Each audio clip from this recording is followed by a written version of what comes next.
Hi everyone, I'm Jack the Rambling Raconteur. I hope that you're doing well. I'd like to share a few thoughts on A Month of Sundays by John Updike. As always with Updike, this book contains immaculate sentences, beautiful little metaphors and descriptions. We have a painter's brush creating these letters and these words. Reverend Tom Marshfield's existence is drawn with deep color and texture and sensation. His world, every corner is filled in just so. There's also a character who's absolutely reprehensible, and I think was supposed to be funny, but comes off as incredibly not funny and just awful. But it is a book that is written under the intoxicating influence of Nabokov and, frankly, James Joyce as well. Updike at times could write brilliant, like gems, perfect gems of short stories. He was constantly reviewing and reading. And in his novels, they vary. And this is a book in which the quality varies across. It is a series of 31 chapters that consist of the daily entries of Reverend Marshfield, who has been exiled to some retreat in the southwestern US. That's where I'm at. And he is just describing his daily experiences there, whether he plays golf or poker. He's not allowed to read, particularly. He's not really allowed to do much. He's just out here to basically get away from people.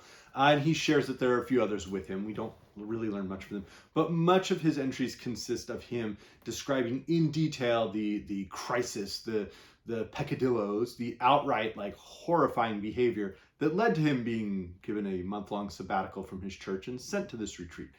Updike claims to be under the influence of Nathaniel Hawthorne in here. I find almost no evidence of that. That might be for better or worse, but Nabokov and James Joyce are here. The constant wordplay draws on both of them. The way that we have a Humbertian narrator describing just what a vile human he is, in detail and in self-rationalizing detail and in heroic detail, absolutely, makes me view this as Updike's sort of response belatedly to Lolita. There's no crimes against children across this book, but Marshfield's pretty awful. We also, I think, I detect a whiff of Updike sort of writing his response to Roth's Portnoy's complaint across these pages, but I want to give you a taste of what is actually in here. So we have this passage. Miss Prynne tells me to write, I asked, daring halt her headlong progress down a maroon, muffled, and slowly curving hallway, about what interests me most. What interests me most this morning, the image that hangs most luminous and blue amid the speckled leaves of that far-off, shapeless state, where I had a profession, a parish, a marriage, and a parsonage, is of a man with chalk-white legs, myself, clad in naught but the top half of pajamas striped like an untwisted candy cane, treading across a frosty post-Halloween lawn. He climbs a waist-high picket fence, and gingerly, as a kudu dipping his muzzle at the edge of a hyena-haunted waterhole, edges his profile amid bushes against the glow of the window of a little one-story house, once a parsonage garage. And there we have the bit about the candy cane, the gingerly as a kudu dipping his muzzle, a hyena-haunted waterhole, the maroon muffled and slowly curving hall. We're able to picture every single one of those. There is the way in which John Updike at his best can craft a picture with words as well as almost any person of the 20th century. He had a real gift for that. It shines through in his essays, in his stories, and it shines through on certain pages of his novels. This will continue though. Is that those first two paragraphs? Okay. A man and a woman are in this house, the outside man also aware of the flirtatious brushing of Japanese yew needles on his exposed buttocks. He goes to bed without the pajama bottoms for at least a trinity of reasons. To facilitate masturbatory self-access, to avoid belly bind due to drawstrings or buttons, to send an encouraging signal to the mini-skirted female who, having bitten a poisoned apple at the moment of my father's progenitive orgasm lies suspended within me, knew this. He knew her car, a rotund black coupe of American vintage. He saw her car gazing from the window of his bedroom, parked an alley away, visible through the naked branches of trees that deciduousness, already I mourn for thee, in summer would have concealed its plainful placement. The hooked gleam from its scarab back, purple beneath the sulphurous streetlight that brooded above the valley, went as straight as steel to his heart. Well, there we go. Now we know this is a John Updike book, not by someone else. And that, I think, is the problem with the month of Sundays. It constantly veers into three different gears. One is the immaculate little sense that lets us immediately set the scene, and then it's followed up with a scene.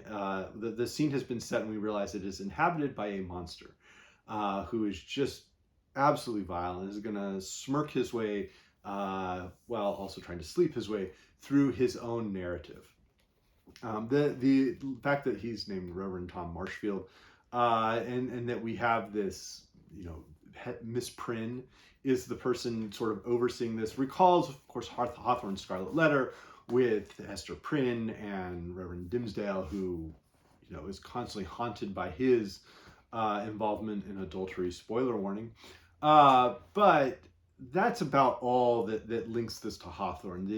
The humanity of Hester Prynne, as she is revealed in Hawthorne's narrative, and the torture of Reverend Dimmesdale as he goes through his experiences are not paralleled by Reverend Marshfield here and his smirking, self-congratulatory tale of his woes.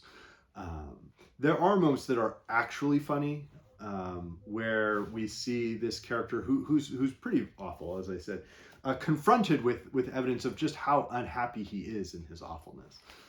And so this is a conversation between that he recalls with the woman who's the organist at his church. And so she is talking to him. He says, "Angry, am I? I'd say," Alicia said, "you're the angriest sane man I've ever met." "So you've met angry insane men? But I didn't ask that. I asked benevolently, what do you think I'm angry about?" "What we're all angry about. You're unhappy." Still smiling, still stroking my smile with interior vows of revenge, I asked inevitably, "And what makes me so unhappy?" I assumed she would answer, "Your theology." Instead, she said, "Your marriage." "Isn't it perfect?" I asked. The words, inane yet divinely enunciated, arose beyond me in some dictionary seraphim update. My dear sexy organist laughed. Her laugh filled the church like golden mud, or do I misquote? "It's terrible," she propounced. Asterisk, let it ride. Myopic and merry in her kneecaps, thrust into anxious relief by some stress in her perching position. "It's worse than mine even, and that didn't last 3 years. There's a biblical phrase whose truth I then lived. Scales fell from my eyes. She was right. In her helmet of centrally cleft floss, this angel had come and with a blazing sword slashed the gray, as cardboard as brain cells, walls of my prison. This conversation took place early in Lent. I kissed her in the vestibule the evening of Holy Saturday, between the lancet doors giving inward on the nave and the weather-stripped doors giving outward on the expectant night, gathering her into my arms above the wire rack of Lenten pamphlets and appropriate versicles directed at the alcoholic, the lonely, the doubtful, the estranged, the gathering into my arms a startling, agitated, conflicted, uneven mix of softnesses and hardnesses, warm spots and cool, her body. And so his affair commences. And that, again, we see that there's this contrast where there's language that works. We have a character confronted with what a miserable creep he is. And then it's all to his seductive successes. The third part of the book that occurs periodically is that some of his entries act as sermons. And they're often satirical. He's like working out his arguments of his own faith or lack thereof with the doubts he confronts. And so he does have aspects of this that are interesting. He goes, "For us, we do not want to live as angels in ether. Our bodies are us, and our craving for immortality is, as death's great philosopher Miguel de Unamuno so correctly and devastatingly remarks, a craving not for transformation into a life beyond imagining, but for our ordinary life, the mundane life we so driftingly and numbly live to go on forever and ever. The only paradise we can imagine is this earth. The only life we desire is this one. Paul is right in his ghoulish hope, and all those who offer instead some gaseous survival of a personal essence, or one's perpetuation through children or good deeds, or masterworks of art, or identification with the race of man, or the blessedness of final and absolute rest, are tempters and betrayers of the Lord. Is not the situation in our churches indeed that from the pulpit we with our goodwill and wordy humanism lean out to tempt our poor sheep from those scraps of barbaric doctrine, preserved in the creed like iguanodon footprints in limestone, that alone propel them up from their pleasant beds on a Sunday morning?" and there are ways in which like Updike rouses himself to some level of passion, and not simply description. And those are the strongest passages of A Month of Sundays. It is a work that I sort of view as part of Updike's middle period. Everything from up to Rabbit Redux, where he writes his first sequel, is I think sort of his earliest books. And then from Rabbit Redux on into some period, maybe The Witches of Eastwick is his middle group of books, where he's now successful and famous, and he's working through, he's able to write books referencing himself. And then there's this long, slow tail off. And in his middle books, I find there are works that are just so inconsistent. And A Month of Sundays is one of those. The outright misogyny of Reverend Marshfield is not compensated for by his failures and his comeuppance such that it is. And I think that's where Updike struggles, is he can never quite commit to what an awful brute his characters are, and instead has to view them through his lens of paint and poetry, to examine the beauty of their reality amid the squalor that they are making of their own lives. And he misses the crucial humanity in those decisions. It's very much he's painting the trees, not the forest in this case. So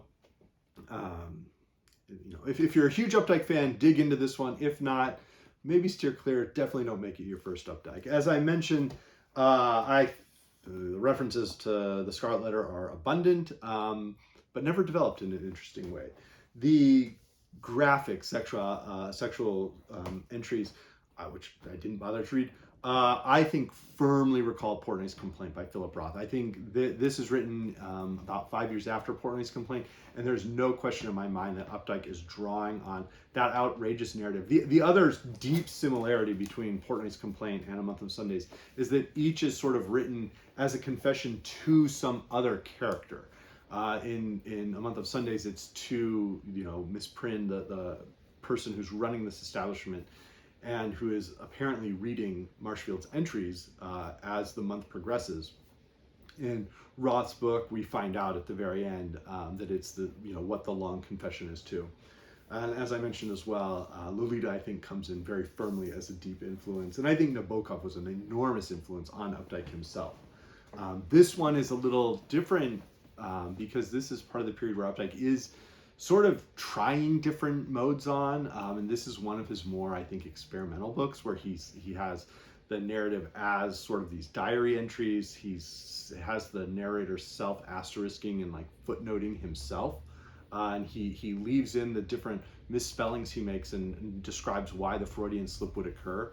The language play is there, and I think it clearly is influenced by Joyce, probably one of the only Updike works that really clearly seems to draw on James Joyce.